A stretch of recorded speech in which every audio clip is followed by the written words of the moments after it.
Hai. Hai, Assalamualaikum Assalamualaikum warahmatullahi warahmatullahi wabarakatuh. wabarakatuh. Kami dari kelompok 3 ingin mempresentasikan tentang manajemen data nih. Tapi sebelum itu izinkan kami untuk memperkenalkan diri. Perkenalkan, saya Iklima Raihan Nahda dengan NIM 11 2008 200 00013. Dan bersama rekan-rekan saya. Perkenalkan, nama saya Muhammad Raihan dengan NIM 111-808-200.043. Perkenalkan, nama saya Muhammad Mulyo Al-Kahfi dengan nomor NIM 11 2008 2000017. Nama saya Dwi Sulistianto dengan NIM 112008200000131. Nah, setelah perkenalan, saya akan menjabarkan poin-poin yang akan kami presentasikan. Poin-poin tersebut adalah sebagai berikut.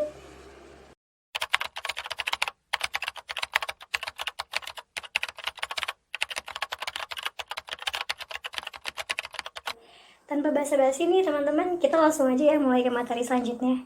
Di sini saya akan menjelaskan tentang manajemen data sebelum memasuki kepada materi relasi data. Manajemen data adalah suatu kegiatan manajerial yang menggunakan teknologi sistem informasi dalam menjalankan tugas mengelola data agar bisa memenuhi keperluan informasi yang diperlukan oleh seluruh stakeholder. Manajemen data juga adalah bagian dari manajemen sumber daya informasi yang mencakup semua kegiatan yang memastikan bahwa datanya akurat, up to date atau mutakhir, aman, tersedia bagi pengguna atau user. Lalu tujuan manajemen data yaitu menyediakan informasi akurat dan tepat waktu, mengembangkan dan mempertahankan suatu sistem yang efisien untuk membuat, menyimpan, memanfaatkan, memelihara, dan menempatkan informasi perusahaan. Lalu melindungi kepentingan informasi perusahaan, mendesain dan mengontrol standar yang efektif, dan metode evaluasi periodik berkaitan dengan manajemen data, peralatan, dan prosedur. Membantu mendidik pegawai perusahaan dengan metode yang paling efektif untuk mengontrol dan mengolah data suatu perusahaan. Lalu, setelah manajemen data, saya akan membahas tentang relasi data atau relational data. Relasi merupakan hubungan yang terjadi pada suatu tabel dengan lainnya yang mempresentasikan hubungan antar objek di dunia nyata dan berfungsi untuk mengatur operasi suatu database. Pengertian basis data adalah kumpulan informasi yang disimpan di dalam komputer secara sistematik sehingga dapat diperiksa menggunakan suatu program komputer untuk memperoleh informasi dari basis data tersebut. Sedangkan relasi basis data yaitu mempresentasikan skema level konseptual dan eksternal sebagaimana data disimpan dalam tabel 2 dimensi atau lebih, yang juga dipresentasikan di dunia nyata. Itulah pengertian daripada relasi data. Contohnya kita dapat melihat pada gambar berikut ini yang bisa disebut dengan contoh relasi data. Di dalam gambar tersebut terlihat sebuah tabel yang dimana setiap baris dalam tabel disebut tuple atau couple yang berisi data mengenai komponen spesifik dalam tabel database. Setiap kolom berisi data mengenai atribut entitas atau merupakan objek yang mewakili sesuatu yang nyata dan dapat dibedakan dari sesuatu yang lain. Simbol dari entiti ini biasanya digambarkan dengan persegi panjang. Contohnya, setiap baris dalam tabel tersebut berisi data mengenai item persediaan tertentu, seperti deskripsi, warna, dan harga. Sama halnya setiap baris dalam tabel pelanggan berisi data mengenai pelanggan tertentu, dan setiap kolom berisi data mengenai atribut pelanggan seperti nama dan alamat. Selanjutnya, sifat relasi. Relasi di sini diartikan sebagai sebuah tabel yang memiliki dua dimensi yang terdiri atas sejumlah kolom atau atribut dan sejumlah baris data. Relasi pada basis data relasional memiliki sifat-sifat sebagai berikut yang terbagi menjadi 5. Yang pertama yaitu setiap relasi dalam basis data harus memiliki nama yang unik atau tidak kembar. Yang kedua, setiap sel atau perpotongan antara baris dan kolom dalam relasi harus bersifat atomik atau bernilai tunggal. Yang ketiga, Setiap nama kolom atau atribut dalam tabel harus memiliki nama yang unik atau tidak kembar. Yang keempat, nilai untuk setiap atribut harus berdomain sama. Yang kelima, setiap baris data harus memiliki kunci utama yang dapat dibedakan atau bersifat unik atau tidak kembar. Selanjutnya adalah jenis-jenis relasi. Yang pertama ada relasi one-to-one. Adalah relasi di mana setiap satu baris data pada tabel 1 hanya berhubungan dengan satu baris data di tabel 2. Artinya, masing-masing hanya memiliki satu hubungan saja. Biasanya relasi seperti ini digunakan pada relasi pengguna dan user login.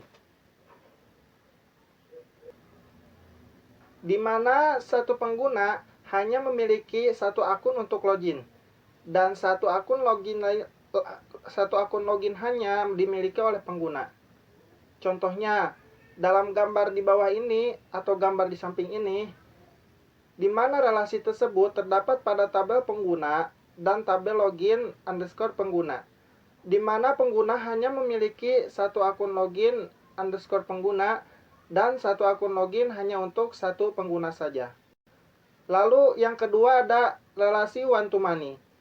Adalah relasi yang mana setiap baris dari tabel pertama dapat dihubungkan dengan satu baris ataupun lebih dari tabel kedua. Artinya, satu baris dari tabel pertama dapat mencakup banyak data pada tabel kedua. Selanjutnya jenis yang ketiga adalah relasi many to many. Adalah keadaan di mana suatu baris dari tabel 1 dapat berhubungan dengan tabel kedua. Dan satu baris dari tabel kedua dapat berhubungan dengan banyak baris data dari tabel pertama. Artinya, kedua tabel masing-masing dapat mengakses banyak data dari tiap tabel yang lainnya. Dalam hal ini, kita membutuhkan tabel ketiga sebagai perantara tabel 1 dan tabel 2 sebagai tempat untuk menyimpan storage key dari masing-masing tabel. Selanjutnya adalah kelebihan dan kekurangan relasi basis data. Yang pertama kita akan membahas kelebihan daripada relasi basis data. Yang pertama, kelebihan daripada relasi basis data adalah kebebasan struktural. Yang kedua, jauh lebih sederhana secara konsep. Yang ketiga, perancangan, implementasi, manajemen, dan penggunaan basis data yang lebih mudah. Kemudian yang kedua yaitu kelemahan daripada relasi basis data. Kelemahan daripada relasi basis data yaitu yang pertama, biaya perangkat keras dan perangkat lunak sistem yang menjadi hal pokok. Yang kedua, kemungkinan perancangan dan implementasi yang buruk. Yang ketiga, masalahnya informasi tersebar secara potensial. Itulah masalah daripada kelemahan relasi basis data. Lalu materi selanjutnya ada sistem berorientasi file. Sistem file ialah sekumpulan informasi yang tersimpan dalam satu program aplikasi, hingga informasi yang dibutuhkan dapat diperoleh kembali apabila dibutuhkan atau untuk penggunaan selanjutnya. Lalu ada poin file menurut teknik penyimpanan. File menurut teknik penyimpanan terbagi menjadi dua, yaitu file manual dan file komputer. File manual adalah menyimpan informasi yang diperoleh kembali, dibaca, dan digunakan oleh pengguna. Lalu file komputer menyimpan informasi yang tidak dapat diperoleh kembali oleh manusia tanpa bantuan pemrosesan komputer. Selanjutnya ada tipe file di dalam pemrosesan aplikasi. Menurut Jogianto, basis data dibentuk dari kumpulan file. File dalam pemrosesan aplikasi dapat dikategorikan ke dalam beberapa tipe. Di antaranya yang pertama, yaitu master file. Di dalam aplikasi, file ini merupakan file yang sangat penting, karena sebuah master file merupakan file yang digunakan untuk menyelesaikan tugas pokok tertentu dan dipelihara secara teratur. Master file itu sendiri dapat dibedakan menjadi dua. Yang pertama adalah reference master file dan dynamic master file. Reference master file yaitu master file yang recordnya relatif statis dan jarang berubah nilainya. Dynamic master file yaitu master file yang record-recordnya sering berubah atau sering dimutakhir atau update sebagai akibat dari unsur transaksi. Yang kedua ada transaction file. File transaksi disebut juga sebagai file input. File ini digunakan untuk merekam data hasil dari suatu transaksi yang terjadi. Yang ketiga ada report file. File ini disebut juga sebagai file output, yaitu file yang berisikan dengan informasi yang akan ditampilkan. File ini dibuat untuk mempersiapkan pembuatan suatu laporan dan biayanya dilakukan bila printer belum siap atau masih digunakan oleh proses lain. Yang keempat ada history file. File sejarah disebut juga dengan nama file arsip, yaitu file yang berisi data masa lalu yang sudah tidak aktif lagi hingga data sekarang, di mana data tersebut disimpan untuk keperluan masa mendatang. Yang kelima ada backup file. File pelindung merupakan salinan file-file yang masih aktif di basis data pada suatu saat tertentu. File ini digunakan sebagai cadangan atau pelindung bila file basis data yang aktif rusak atau hilang. Dan yang keenam ada working file. File kerja disebut juga dengan nama file sementara atau temporary file. File ini dibuat oleh suatu proses program secara sementara karena memori selama proses akan dihapus bila proses telah usai. Selanjutnya ada keterbatasan sistem berorientasi file. Yang pertama adalah kesukaran mengakses data. Hal ini terjadi karena adanya permintaan-permintaan baru yang tidak diantisipasi saat membuat program sehingga tidak bisa mengakses data. Yang kedua adalah data terisolir, karena program ini hanya memungkinkan satu user untuk mengakses satu database, menyebabkan data terisolasi dan kesulitan mengupdate data yang berkaitan. Yang ketiga, timbulnya data rangkap dan tidak konsistensinya data. Karena file-file dan program aplikasi disusun oleh programmer yang berbeda, maka sejumlah informasi mungkin memiliki duplikasi dalam beberapa file. Yang keempat, masalah pengamanan. Akses data pada sistem pemrosesan file hanya dapat dilakukan oleh orang-orang tertentu saja, dan sejak ada program-program aplikasi ditambahkan secara ad hoc, maka sulit melaksanakan pengamanan seperti yang diharapkan. Dan yang terakhir ada data ketergantungan. Apabila terjadi kesalahan pada program aplikasi, maka data tidak dapat diakses kembali. Selanjutnya ada poin hierarki dalam sistem berorientasi file. Hierarki dalam sistem berorientasi file ini ada 3. Yang pertama elemen data, yang kedua record, dan yang ketiga adalah file. Elemen data merupakan setiap atribut sebuah entitas yang selalu dicatat, contohnya nomor pelanggan, item persediaan, dan kode pos. Yang kedua adalah record. Record merupakan serangkaian elemen dalam sebuah entitas yang saling berhubungan. Contohnya, record persediaan yang terdiri dari elemen data, yaitu kode jenis persediaan, deskripsi jenis persediaan, dan untuk pengukurannya juga. Yang ketiga ada file, yang merupakan sekumpulan elemen data yang telah diorganisir menjadi record. Contohnya, file pelanggan berisi record mengenai pelanggan seperti nama perusahaannya, nama penghubung, alamat pengirim, alamat surat, nomor telepon, dan yang lainnya. Sebelumnya saya ingin menjelaskan tentang pengertian basis data terlebih dahulu. Menurut Chow, basis data merupakan kumpulan informasi yang bermanfaat serta diorganisasikan ke dalam tata cara yang khusus. Lalu menurut Fabry dan Schwab, basis data adalah sistem berkas terpadu yang dirancang terutama untuk meminimalkan pengulangan data. Dan menurut Dett, basis data dapat dianggap sebagai tempat untuk sekumpulan berkas data terkomputerisasi. Lalu di sini ada sistem basis data. Menurut James F. Courtney Jr. dan David B. Paredes dalam buku berjudul Database System for Management, sistem basis data adalah sekumpulan basis data dengan para pemakai yang menggunakan basis data secara bersama-sama. Personal yang merancang dan mengelola basis data, teknik-teknik untuk merancang dan mengelola basis data, serta sistem komputer untuk mendukungnya. Dari pengertian tersebut, dapat disimpulkan bahwa sistem basis data mempunyai beberapa komponen penting, yaitu yang pertama, basis data sebagai inti dari sistem basis data. Yang kedua, data yang disimpan dalam basis data. Yang ketiga, perangkat lunak untuk pengelolaan dan perancangan basis data. Contohnya itu seperti DBMS dan report operator. Yang keempat, perangkat keras sebagai pendukung operasi pengolahan data. Contohnya itu seperti storage, memori, dan prosesor. Yang kelima, pengguna yang memiliki peran penting dalam sistem tersebut. Perbandingan sistem basis data dengan kertas.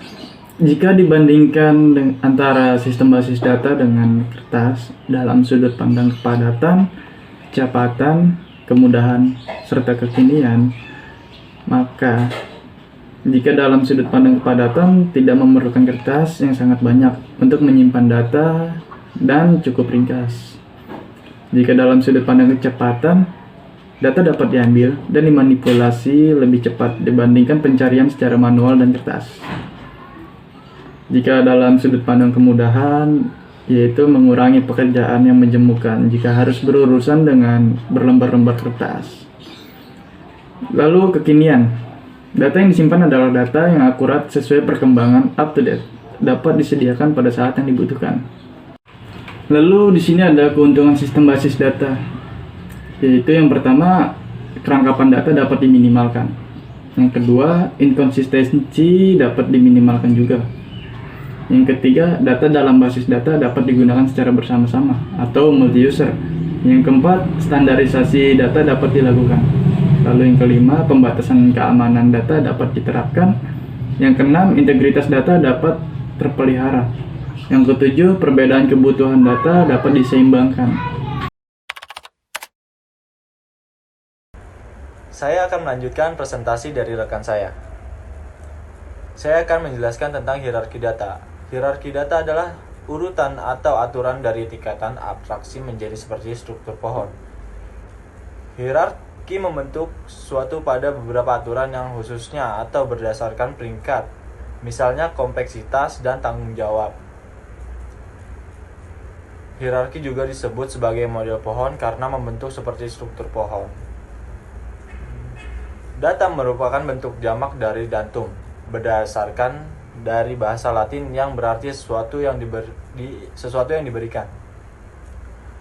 Dalam penggunaan sehari-hari, data berarti suatu pernyataan yang diterima secara apa adanya. Pernyataan ini adalah hasil pengukuran atau pengamatan suatu variabel yang bentuknya dapat berupa angka, kata, atau citra.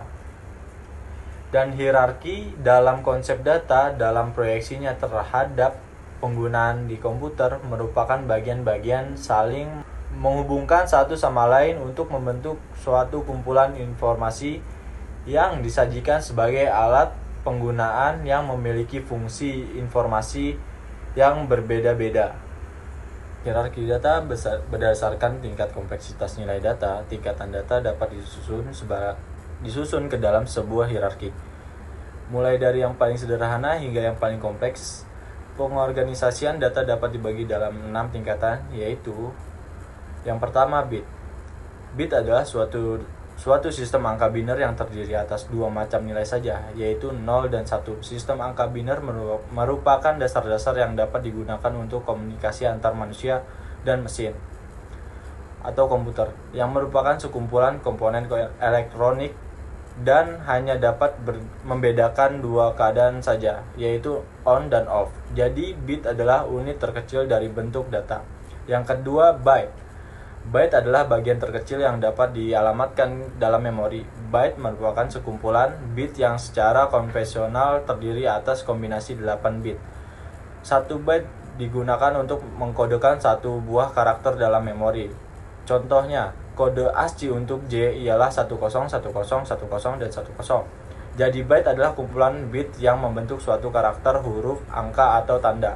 Dengan kombinasi 8 bit, dapat diperoleh 256 karakter, sama dengan 2 pangkat 8. Yang ketiga, field atau kolom. Field atau kolom adalah unit terkecil yang disebut data. Field merupakan sekumpulan byte yang mempunyai makna. Contoh, Johnny yang merupakan field nama. Jadi field ibaratkan sekumpulan karakter yang membentuk suatu kata. Yang keempat, record atau baris. Record atau baris merupakan suatu file yang telah terbentuk dari kumpulan record atau kumpulan dari file. Record juga menggambarkan data dari individu-individu. Contohnya, Ihsan kursus di kelas 3 S101 dengan grade A. Yang kelima, file atau table. File atau table merupakan data yang tersimpan di komputer atau arsip, atau definisi lain dari file adalah informasi-informasi yang terkumpul dan saling berhubungan yang disimpan ke dalam secondary storage. Contoh tipe file itu seperti PDF, dokumen, ODT, HTML, ODT, dan XLS. Yang keenam, database. Database merupakan kumpulan informasi yang disusun berdasarkan cara tertentu dan merupakan suatu kesatuan yang utuh. Dengan sistem tersebut, data yang terhimpun dalam suatu database dapat menghasilkan informasi yang berguna. Database diibaratkan atau dianalogikan seperti lemari arsip. Jadi misalkan begini, lemari arsip itu seperti lemari biasa yang kemudian di lemari itu terdapat banyak dokumen. Nah, basis data seperti itu. Jadi di dalam basis data terdapat data-data penting, makanya dianalogikan seperti itu.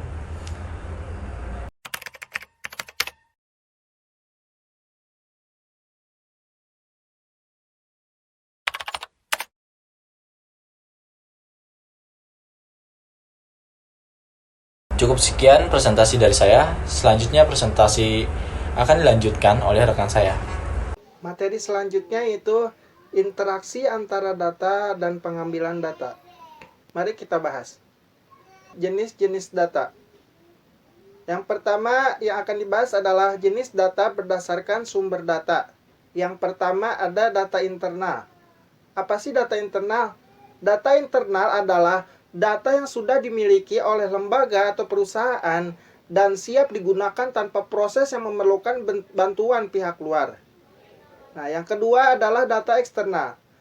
Adalah data yang dibutuhkan oleh lembaga atau perusahaan, tapi sayangnya tidak tersedia.